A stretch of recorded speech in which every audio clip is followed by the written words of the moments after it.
तो हर आदमी की एक पहचान और एक अस्तित्व होता है और उसी के जरिए लोग उसे पहचानते हैं। लेकिन क्या हो जब उसी पहचान के साथ कोई खिलवाड़ करे? अपनी पहचान खो चुका एक आदमी क्या खुद को संभाल पाएगा? उसका असली अस्तित्व क्या होगा? आज की हमारी कहानी में हम यही देखेंगे कि शुरुआत में बुरी तरीके से जख्मी एक आदमी की आंख एक हॉस्पिटल में खुलती है और वो अपनी मेडिकल ट्यूब को उतारकर उस बेड से उठने की कोशिश करता है, लेकिन वो बेड से गिर जाता है। उसे कुछ फ्लैशबैक भी नजर आते हैं जहाँ पर वो वॉर में लड़ाई कर रहा था और यहाँ पर इस आदमी का नाम नहीं बताया गया था, तो हम इसे अब से सिर्फ मेल कहेंगे। मेल रेंगते हुए हॉस्पिटल से निकलने की कोशिश करता है और तभी उसके पास में एक केयर टेकर आता है और मेल उसी टाइम वहीं पर बेहोश हो जाता है। जब मेल को फिर से होश आता है तो देखता है कि केयर टेकर उसके घावों की देखभाल कर रहा है और मेल के भागने के चक्कर में उसके जख्मों की सिलाई भी खुल गई थी। मेल को बहुत ही ज्यादा दर्द हो रहा था और पास में ही एक फीमेल पेशेंट भी बेहोश पड़ी थी। केयर टेकर मेल के हाथ को मूव करने को कहता है, लेकिन इससे उसको बहुत दर्द हो रहा था और केयर टेकर उससे कहता है कि उसे और देखभाल की जरूरत है। केयर टेकर के जाने के बाद में मेल फिर से भागने की कोशिश कर रहा था, लेकिन केयर टेकर वहां पर आकर उसे बेहोशी का इंजेक्शन लगा देता है और मेल वहीं पर बेहोश हो जाता है।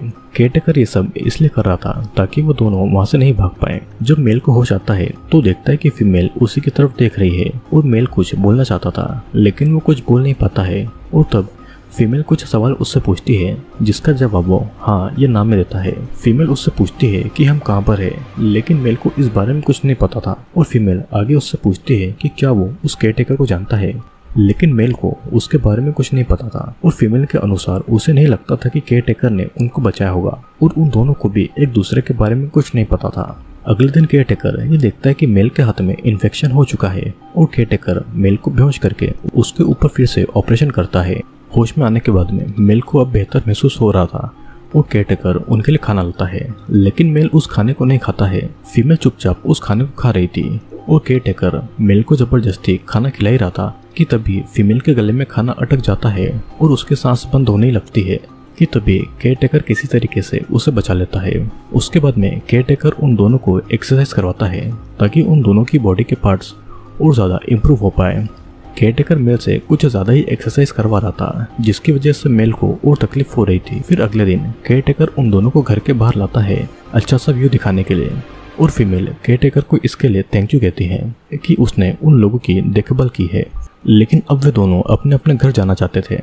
केयर टेकर उनसे कहता है कि अब यही हॉस्पिटल उनका घर है और बहुत लकी है कि उन लोगों के पास में वो केयर टेकर है और वो उनकी देखभाल कर रहा है।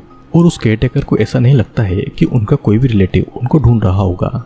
वहां से जाने की बात करने की वजह से वो केयर टेकर फीमेल को एक सजा देना चाहता था। वो मेल को एक हथियार देकर फीमेल को नुकसान पहुंचाने को कहता है, लेकिन मेल उसे विश्वास दिलाता है कि ये हॉस्पिटल उनके लिए ठीक जगह है और वे यहाँ से नहीं भागेंगे। केयर टेकर उनको उसकी फैमिली बोलता है और उनको गले लगाता है और उनको रूम में रेस्ट करने को छोड़कर वो वहां से चला जाता है। उसके जाने के बाद में फीमेल मेल को समझाती है कि उनको उस केयर टेकर पर शक नहीं करना चाहिए क्योंकि उसी ने उन दोनों की जान को बचाया है। फीमेल को बार बार किसी छोटी बच्चे के साथ रहने के फ्लैशबैक आ रहे थे, लेकिन मेल को कुछ भी याद नहीं था और वो तो बस इस हॉस्पिटल से भागना चाहता था। अगले दिन केयर टेकर फिर से उनके पास आकर उनकी बॉडी का चेकअप करता है और वो उनको ऐसे जता रहा था कि उनकी जान बचाने के बाद भी वे दोनों उसकी कोई भी वैल्यू नहीं करते थे। वो मेल को खाना खिलाने लगता है कि तभी मेल के गले में भी खाना अटक जाता है, लेकिन केयर टेकर उसे संभाल लेता है। फिर केयर टेकर उन दोनों को नहलाने जाता है। मेल को वहीं पर अटैक आ जाता है तो केयर टेकर उसे दवाई को इंजेक्ट कर देता है। रात को फिर फीमेल के सहारे से मेल रूम से बाहर निकलता है और फोन लगाने की भी वो कोशिश करता है, लेकिन वो फोन डेड था और दोनों भागने का डिसाइड करते हैं।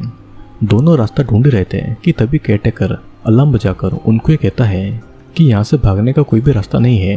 फीमेल को फिर से ये फ्लैशबैक आता है कि उसकी एक बेटी है और वो इसे याद करके रोने लगती है। तब मेल उसे संभालता है और उसे लेकर एक रूम में जाता है। उस रूम में बहुत सारे लोगों के डिस्टर्बिंग फोटोज थे और तभी केयर टेकर भी उन दोनों को पकड़ लेता है। मेल को बांधकर केयर टेकर फीमेल से वहां से भागने की वजह पूछ रहा था और फीमेल केयर टेकर को बता देती है कि मेल पहले से ही हॉस्पिटल से भागना चाहता था।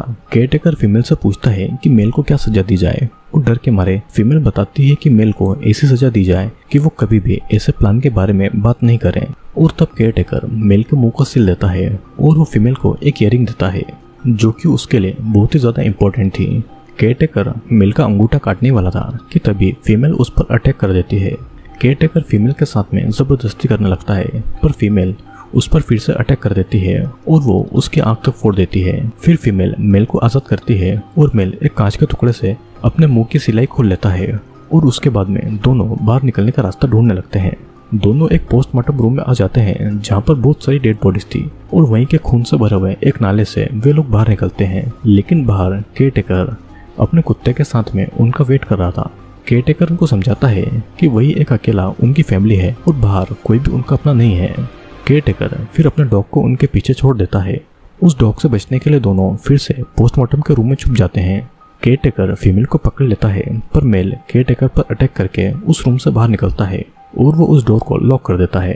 मेल और फीमेल दोनों उस हॉस्पिटल से बाहर आते हैं और रास्ते में कोई भी कार उनकी मदद के लिए नहीं रुकती है।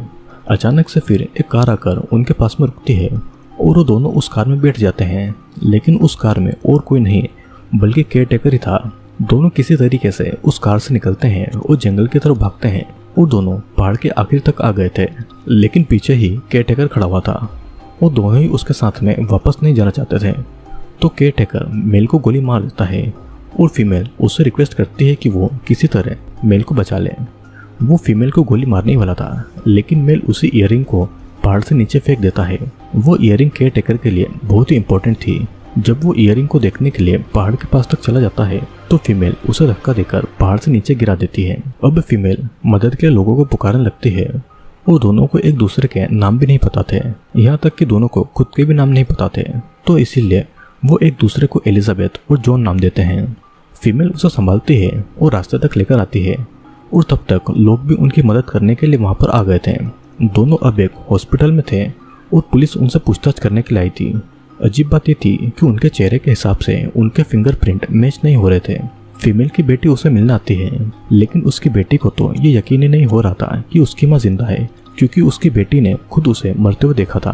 और बस यहीं पर खुलते हैं इस मूवी के असली राज। वे दोनों असल में ह्यूमन थे ही नहीं, लोगों की अलग अलग बॉडी के पार्ट्स को लेकर उनको एक ह्यूमन बीइंग करके बनाया गया था। और ये सब पता चलते ही अथॉरिटीज उनको एक्सपेरिमेंट के लिए लेकर जाती है। तब जाकर उनको समझ में आता है कि वो केयरटेकर ही उनकी असली फैमिली था। मूवी के एंड में हम देखते हैं कि केयरटेकर भी मरा नहीं था और एक हाइकर उसे भी ढूंढ लेती है और इसी के साथ में ये मूवी यहीं पर एंड होती है। दोस्तों, इस मूवी में फीमेल को किसी ने मार दिया था और मेल भी एक वॉर में मारा गया था। केयरटेकर एक डॉक्टर था जो कि इलीगल एक्सपेरिमेंट करता था। उसने कई सारे लोगों की बॉडी के पार्ट्स को जोड़कर मेल और फीमेल को फिर से जिंदा किया था। इसीलिए मेल और फीमेल दोनों को खाना गले में अटक जाता था, क्योंकि उनकी गर्दन किसी और की थी और बॉडी किसी और की। उनके फेस के साथ में उनके फिंगरप्रिंट भी मैच नहीं हो रहे थे और इसी वजह से केयरटेकर उनसे बार बार कहता था कि वही उनकी फैमिली है और बाहर कोई भी उनका नहीं है, क्योंकि उससे भी पता था कि सच्चाई पता चलने पर कोई उनको नहीं अपनाएगा और उल्टा लोग उन पर ही एक्सपेरिमेंट करेंगे। और बाद में जाकर ये बात सच साबित हुई। तो दोस्तों, आई होप वीडियो आपको जरूर पसंद आया होगा। वीडियो पसंद आया हो तो वीडियो को लाइक, शेयर और चैनल को सब्सक्राइब जरूर करना, क्योंकि मैं जल्दी आने वाला हूँ आपके लिए एक और वीडियो लेकर।